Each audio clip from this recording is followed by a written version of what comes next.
In the mid-1400s, humanity lived in a world entirely different from today, an era where darkness prevailed both literally and figuratively. At that time, electricity, engines, or flying machines existed only in the wildest dreams. Humans were confined by a narrow vision. There were no telescopes to explore the vast heavens, nor microscopes to understand the microscopic world of life. This was an age where belief outweighed truth. People accepted all dogmas without question or demand for evidence.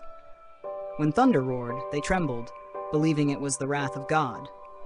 When illness struck, instead of seeking scientific remedies, they chose to burn herbs and pray to drive away evil spirits. Medicine at the time was merely a blend of superstition and vague experiences, where even a mild fever could claim a life. The separation of geography and knowledge was also extremely harsh. Most people were born and died within just a few miles of where they lived. Rugged roads filled with dangers from robbery and war made travel an ordeal. Books were a luxury treasure. Knowledge was locked away in monasteries and reserved solely for the clergy. Anyone who dared to question the laws of nature was considered insane or faced punishment. When imagination was shackled by tradition and fear, that Leonardo da Vinci emerged as an architect of imagination, prepared to redefine the entire world. Leonardo da Vinci, the rejected boy and the school of nature. Leonardo da Vinci was born on April 15, 1452, in a peaceful countryside near the village of Vinci, Italy. Although his father was Ser Piero, a wealthy and powerful notary, Leonardo was born into a difficult situation. He was the result of a non-marital affair between his father and a poor peasant woman named Caterina.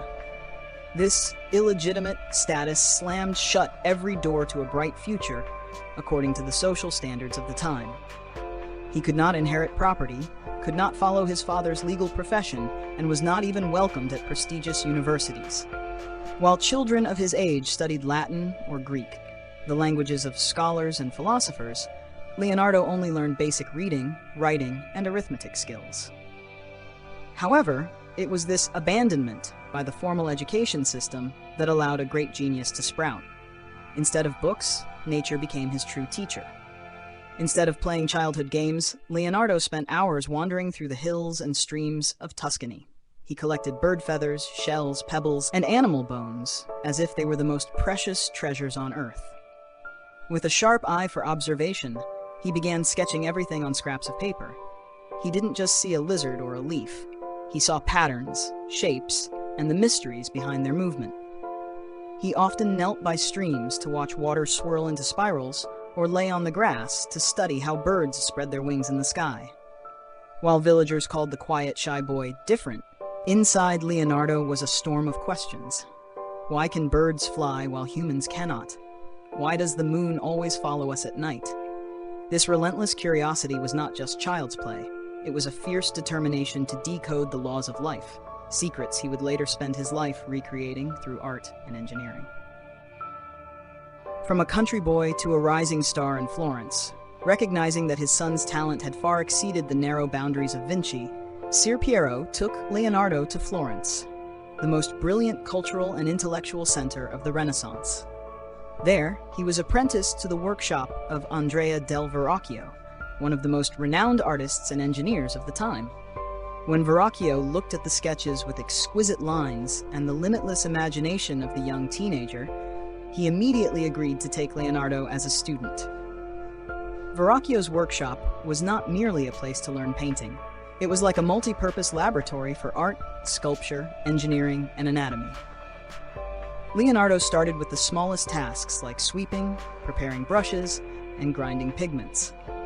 However, he quickly absorbed all knowledge, from bronze casting to machine design. Verrocchio believed a true artist must understand everything, from the weight of iron to the complex curves of the human body, and Leonardo was the finest student in realizing that philosophy. Working on the baptism of Christ, and allowed Leonardo to paint a small detail, an angel on the left side of the scene. When the work was finished, Leonardo's angel seemed to have a soul and glowed brilliantly with strokes so soft that even Verrocchio himself could not achieve. Legend has it that, being so amazed and realizing his student's talent had far surpassed his own, Verrocchio put down his brush and vowed never to paint again. That moment marked a generational transition. The future now belonged to Leonardo. From a shy boy in Tuscany, Leonardo officially became a rising star in Florence, an artist and thinker whom the world could not ignore. The mysterious notebooks and the desire to decode life. As his talent matured, Leonardo da Vinci was no longer satisfied with mere brushes and palettes. For him, art was only a doorway. The real world was the massive book to be studied. He began filling thousands of notebook pages with strange sketches, from flying machines with wings like birds and turtle-shaped tanks to ingenious folding bridge systems. Every idea that flashed in his mind was meticulously recorded. The most unique thing was his way of writing, from right to left, forming lines of mirror writing that could only be read when held up to a mirror. This may have been because he was left-handed and wanted to avoid smudging the ink, but many believe it was a way to protect his inventions from a world still full of fear and prejudice toward new knowledge. Leonardo's greatest obsession was understanding the essence of life. Despite prohibitions and the belief that touching corpses was sinful, he still performed human dissections for research. He wanted to know how blood flowed, how the heart beat, and how joints moved like levers. His anatomical drawings were so accurate that even modern doctors are still astonished by them. To Leonardo, art and science were one. He declared that a painter who draws only by habit without understanding reason is like a soulless mirror. To paint a vivid body, one must understand anatomy. To design wings, one must understand the physics of air. He erased all boundaries between painting, engineering, and mathematics, turning them into pieces of a great puzzle, the puzzle of life. Although many of his inventions remained only on paper due to the technological limitations of the time, his vision was centuries ahead of humanity.